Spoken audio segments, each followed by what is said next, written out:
Rabiosa Medina Radio. Two Chicago reporters speaking on immigration and politics.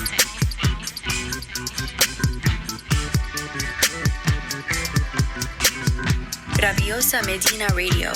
Two Chicago reporters speaking on immigration and politics.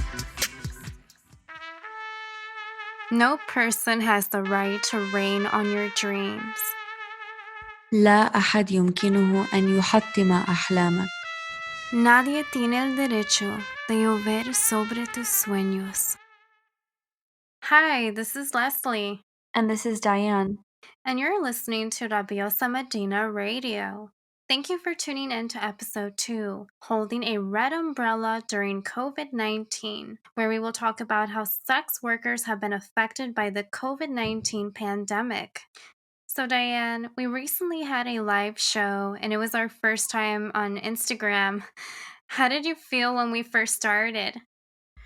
Yeah, so yes, it was my first time, and I think it was your first time as well, and especially both together. I think it was fun trying it out, seeing who tuned in and who's interested in what we have to say. And I think it was a cool way to announce our media project and like why we're doing the podcast, what the name behind it. And yeah, it was overall really fun. And I definitely think we should repeat it again. And so Instagram is a great way to share, what we're talking about in the podcast. And because we can't stream like an hour-long podcast on Instagram, I think those Instagram lives are really helpful and fun.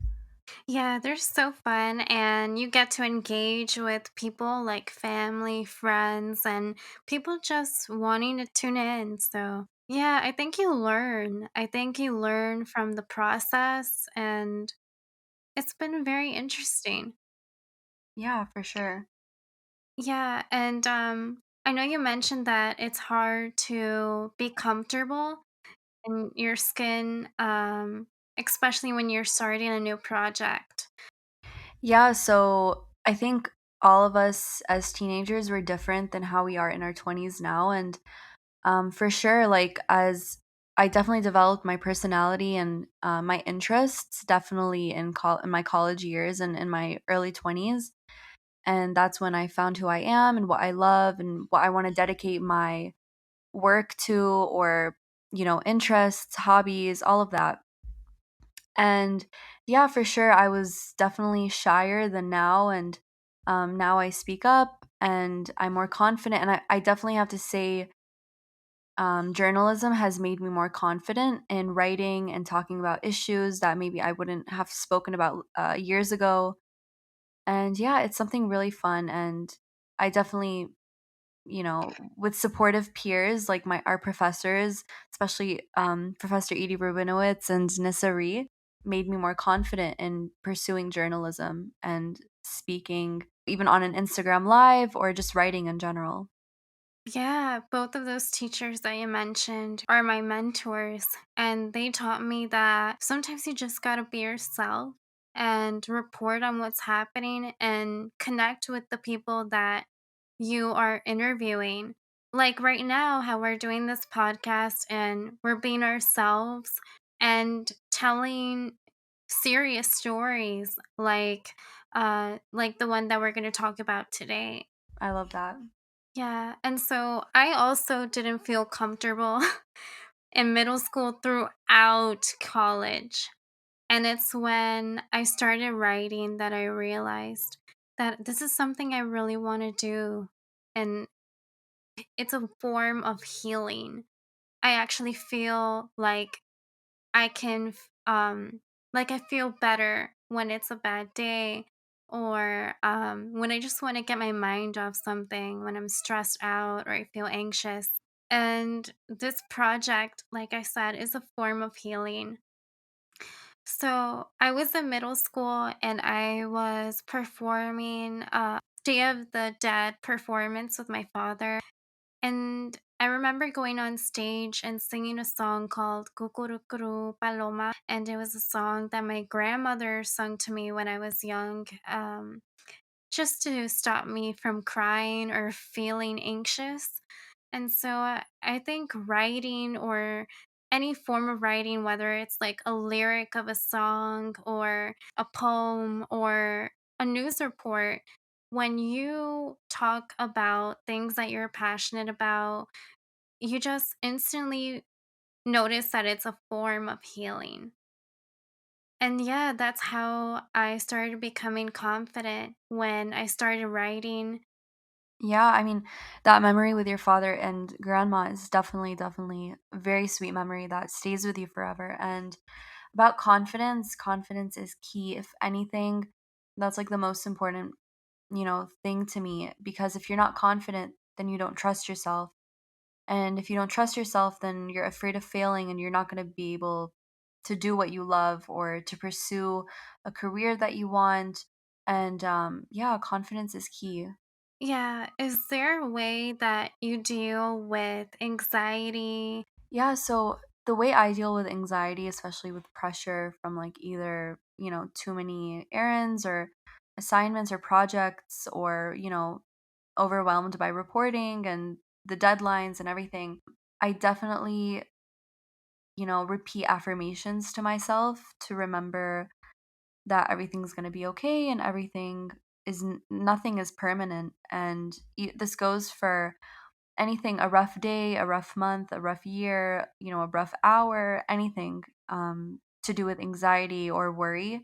That's what I normally do. I just repeat positive self affirmations, and I love listening to music and just reading a good, relaxing book. Um, and yeah, it's just taking time for myself is definitely key when I'm in an anxious situation. Yeah, especially during this time, it's one of those times where everybody needs self-care, but some people can't have that luxury of chilling at home or reading a book. Yeah, especially with all the stresses right now with the pandemic and essential workers, lots of people lost their jobs, they don't have income, and so yeah, it's there's a lot of tragedies everywhere, but I'm thankful to be healthy and just quarantining at home. Yeah, Diane, I feel like you can't run or take in fresh air like going outside without being profiled for being a woman or especially a woman of color. Or a person of color in general, I agree. um the reason why we agree with this is because we've seen so many stories and killings and murders to do with racial profiling, and people are still in denial. And even myself, I just find this really bizarre that people are being killed because of the color of their skin. I just find it really bizarre and I find it very wrong. I mean, I don't agree with anyone who would think this is right, obviously, but it's really sad. And like, as you mentioned, I think we both follow Sean King on Instagram and Twitter. He's a very, very, very famous journalist and he's an activist and he's very vocal about tragedies and everything that happens in America that has to do with anything to do with like racial profiling or racism. He definitely shares that and we're informed directly. Yeah, and police brutality as well. He's been reporting nonstop on what's happened recently to Ahmad, who was killed by two police officers. Right. And those police officers were a father and son, and so he was 25 years old, Ahmaud Arbery. He was a 25-year-old unarmed black man who was shot on February 23rd of 2020 of this year, and he was walking at 1 p.m. in the afternoon in state of Georgia. And the most bizarre thing also is that those murderers were arrested months later in the beginning of this month, May, after his killing. Oh, that was horrible. And Sean Keane was helping his mother to get Ahmad justice. Right. And, people were demanding justice for Ahmad, and also his mother was pleading. I can't imagine her pain as a mother watching this and witnessing her son dying, especially with the video that's shared all over And another similar case, similar to Ahmad's story, is a 21-year-old man named Sean Reed, shot in Indianapolis on May 6th, so not too long ago. And he was driving and was being chased by cops in his vehicle. And he was doing a live stream on Facebook to, show people his experience. And unfortunately, his death was shown while streaming. And I think also another thing to know about Sean Reed was that he was an active duty airman, and which means he helped and served in the U.S. Army. Yeah, and if you look at the difference of how the police, like the NYPD in New York, how they treat like white people when they're in the parks, and then you see the contrast when they treat Sean Reed or Ahmad, and they can't have moments of peace. I get what you're saying about the difference between how the New York Police Department kind of treats those who live on the Upper East Side of New York versus the Lower East Side of New York. And those two, locations in the city are definitely, different by class. And so the, I don't know, the treatment is definitely showing. And especially when it came to social distancing, there was a photo or video that Sean King put of, officers being super friendly to those who are sitting at the park in Upper East Side of New York, and then beating up people for not wearing masks or not social distancing properly, or whatever their excuse was in the Lower East Side. Yeah. Yeah, I mean, again, like, people are dying of corona, people are getting infected, and I can't believe that, people trying to get a peace of mind, taking a walk or driving, they still have to be racially profiled. Yeah. And even thinking about women who are living with abusive partners, the number has increased and no one is really protected. Yeah, there's a lot of vulnerable communities and groups that are being affected disproportionately during this pandemic, and because everyone is being affected, not everyone is being affected equally. So it's important to highlight, as you said, um, like domestic violence has been increasing because people are stuck at home. Usually, if you want to escape domestic violence, wives or husbands or partners of whoever would leave the house to feel kind of better, but now everyone's stuck at home. And sex workers, too. That's the topic that we're going to talk about. It's the main topic where sex workers depend on going outside to do work and they need to have physical contact with their clients. And so it's really crazy how COVID-19 has affected everyone. And for sex workers that depended on that income, they're not getting any COVID-19 relief to pay off anything, or they're not getting large loans to just to survive in this pandemic. For sure. I think if a sex worker does her work with consent and by choice, this is her choice, of course, or their choice, especially if it's underrepresented. I think it's interesting how, there's a lot of cases of sex trafficking around the world and including the United States, and we don't see much arrest, and we don't see much on the media about, sex traffickers being arrested or being violated or, abused towards them by the police as much as we hear, towards these sex workers. And about the sex workers, it's like I said, dangerous, and they're not considered employees, and it's been hard for them to receive any kind of resources. And so it's these are all unique topics that I usually don't see in the mainstream media.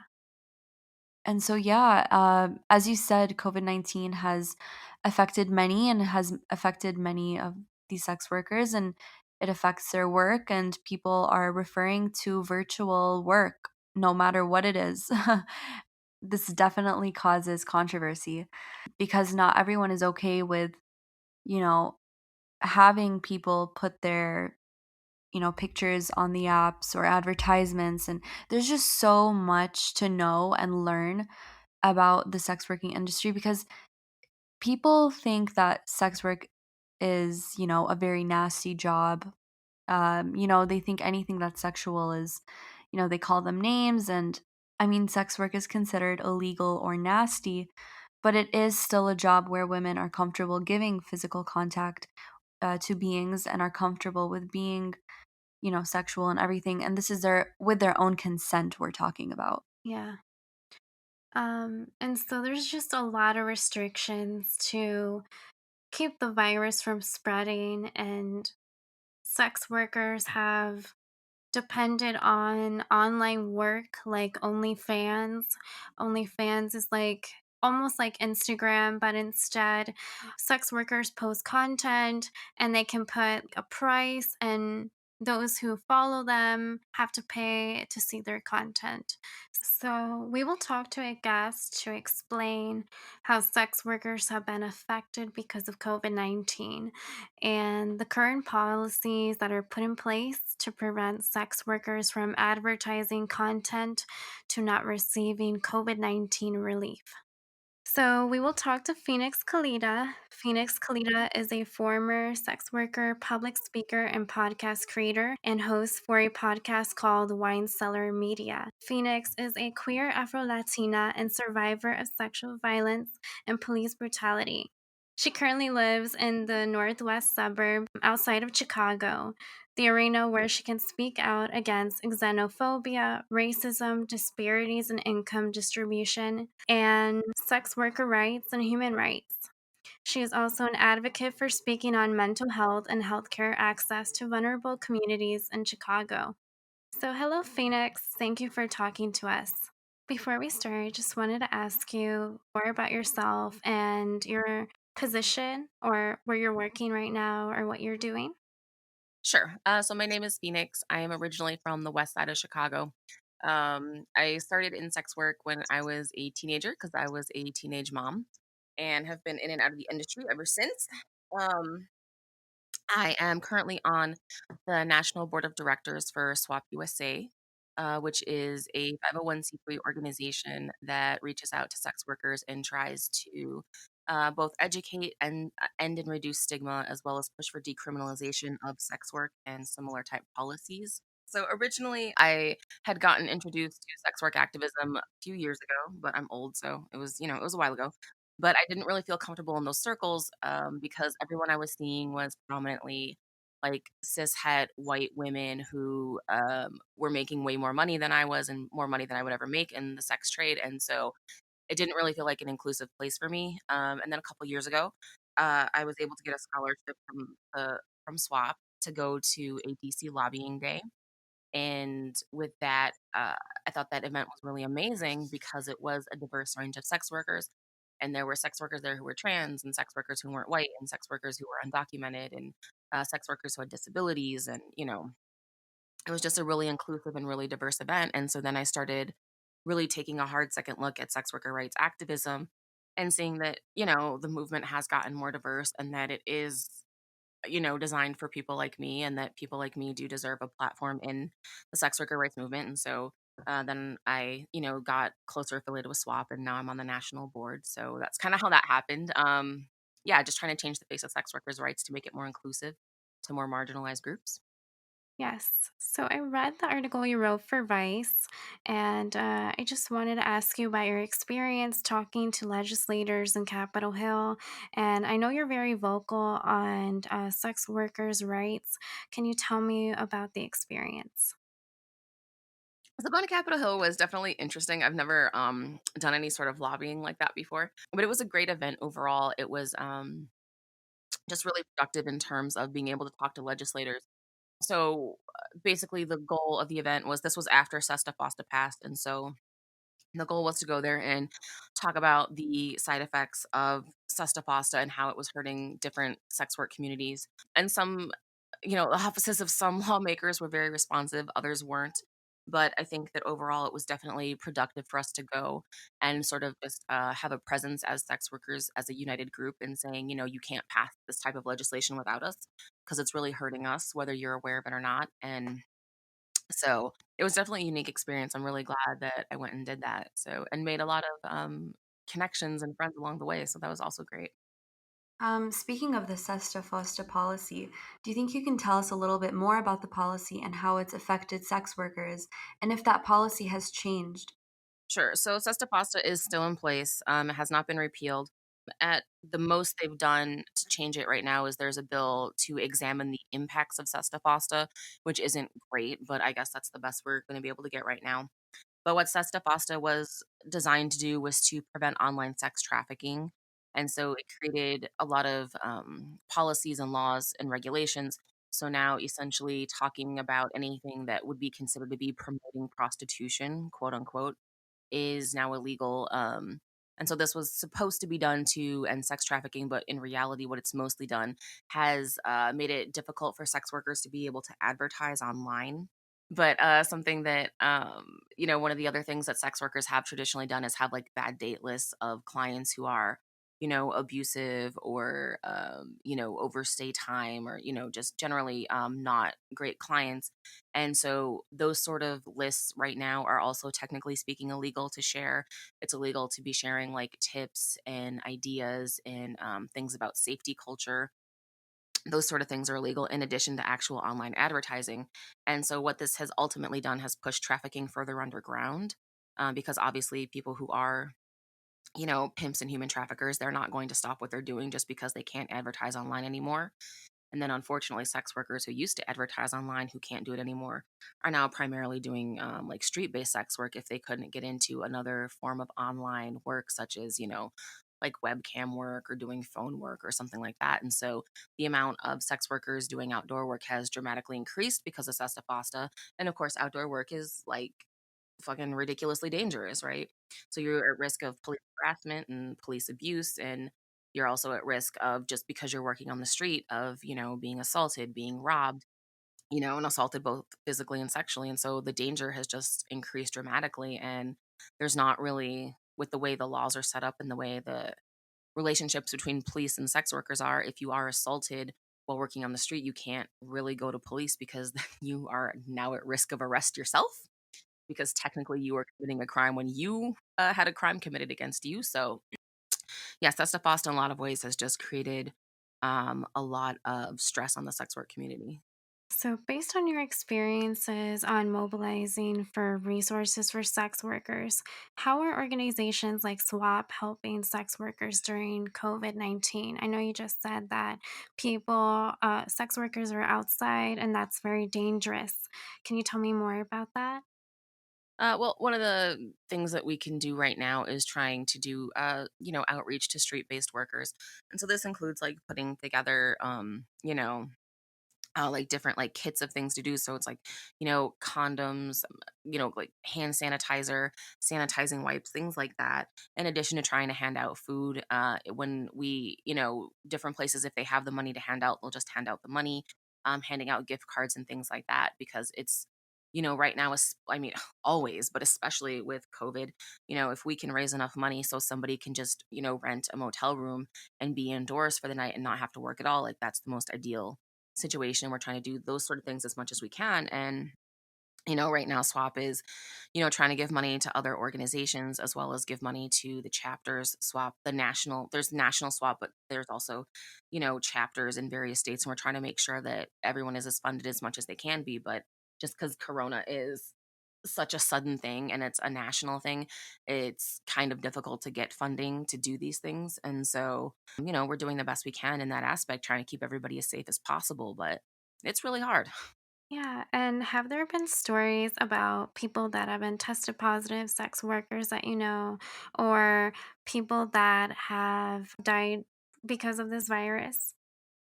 What's happening right now in a lot of the communities that I'm affiliated with is that folks are getting sick and they probably have COVID but because of their, life situations, a lot of folks don't have insurance, or they can't afford to access the insurance that they have, or they can't take time off to go into a hospital. And so folks are just working sick or staying at home being sick with corona symptoms, but they haven't had the ability to actually get tested. So I don't think, like, in the long run, we'll ever know how many sex workers actually had corona and either survived from it or died from it. I don't think we'll ever get an accurate number, but I do know a lot of people who are showing symptoms, but they cannot access the testing.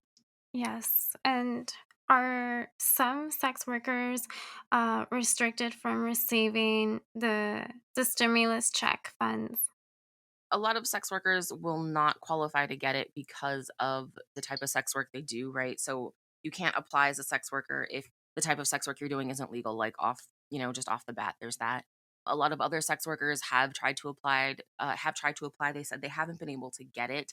And a lot of that has to just do with, like, the framing and the wording of these type of policies. These things are created intentionally to exclude sex workers because sex workers are seen as, like, immoral or bad in, these type of judgments about their sexuality.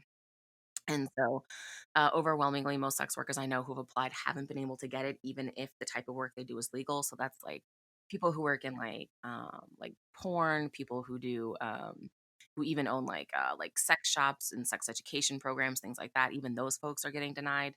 So it's really difficult. I have heard of a couple strip clubs who have gotten approved, but they have recently gotten approved. So I'm not sure how that money's going to be dispersed yet. If it's actually going to go down to the dancers and workers, or if it's just like the strip club owner keeping the money.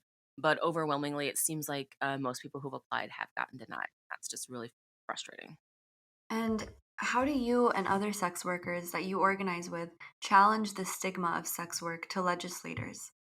I think one of the biggest things is just through storytelling and telling people our stories, because we are incredibly multifaceted people. People, will see you and be like, oh, that's just a sex worker. And it's like, but a lot of sex workers are also parents and partners. And we have these, amazing other talents. And, I think a lot of the humanity and the multifacetedness of sex workers gets overlooked a lot. I think that's something that, needs to always be brought to the forefront. And it's funny because people like look at my Twitter feed, which is a mess. You shouldn't actually look at my Twitter feed. But it's funny 'cause, I talk about sex worker life a lot too, but I'm also on this whole, because I'm in quarantine, right? I'm in this whole baking thing. I'll talk a lot about baking.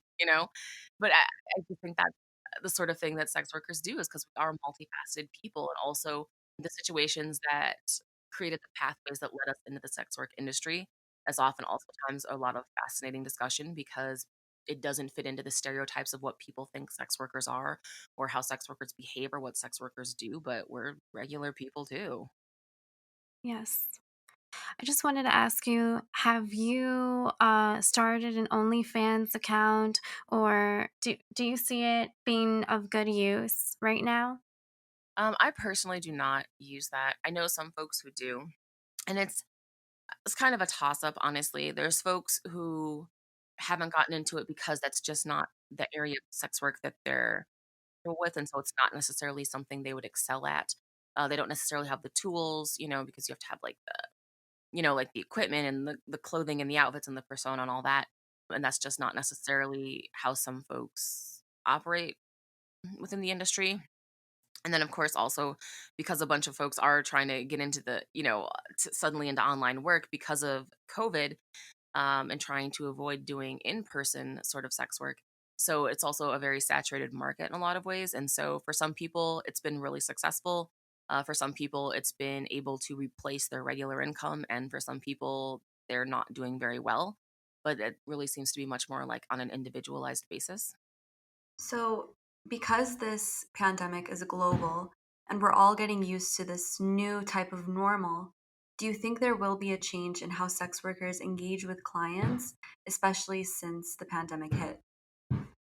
I think that sex workers who can afford more vigorous screening practices will definitely engage in that, and will definitely do so. I think that regardless of risk, just the reality of the situation is that folks who have done in person work, particularly street work, are going to continue doing that because they need to. They still need to eat, they still need to survive, whether there's a pandemic or not. So, we do what we have to do. I am really curious to see the strip clubs that have that have the dancers outside handing out food, right? So they're keeping the strip club open. Have you seen those? No.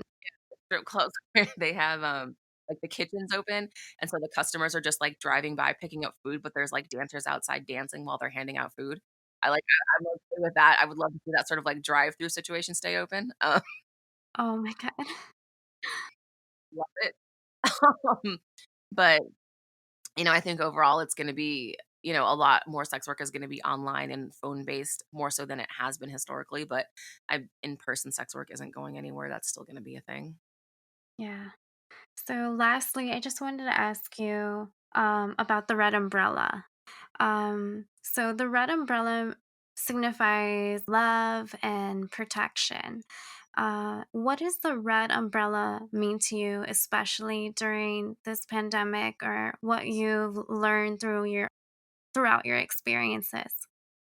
I think for me, there's definitely the love and protection aspect. I think another huge aspect of it is just visibility. Bright is a red color. You can see it in a group, especially if you have a group of people with red umbrellas. We do that on December 17th, which is the International Day to End Violence Against Sex Workers. So I think the visibility is a huge thing right now because everyone is kind of freaked out about their own communities. But again, like I said, sex workers are multifaceted. There's a lot of sex workers who are in the sex trade because they have disabilities or health issues that prevent them from working, like a straight job, like a 9 to 5 job. There's sex workers who, obviously are involved in other communities as far as race goes. There's a lot of trans sex workers. There's a lot of low income sex workers, right? And so sex workers as a diverse group, I think sometimes it's hard to see us as sex workers as well as our other identities. And so I love the red umbrella just like for the sake of the visibility of saying sex workers' rights is a lot of rights. It's a feminist issue and it's a workers' rights issue and it's race issues and it's gender issues and it's all these things. And just that visibility with the red umbrella of like saying, hey, we're going to be seen and not discarded, especially in an era like this, because a lot of sex workers have multiple marginalizations and it's important for those people to have the forefront. So I just love the visibility aspect of like a bright red umbrella in the middle of a crowd. This is Leslie, And this is Diane. and you listen to Holding a Red Umbrella During COVID-19 on Rabiosa Medina Radio. Tune in every Monday to hear the latest news on politics, immigration, and girl talk from two Chicago Rabiosas. On episode 3, we will speak to a Jordanian journalist on his experiences reporting in the Middle East and coming to America. Music was produced by 20 Elbridge and cover art was created by Arte Triste. See you very soon. Besos.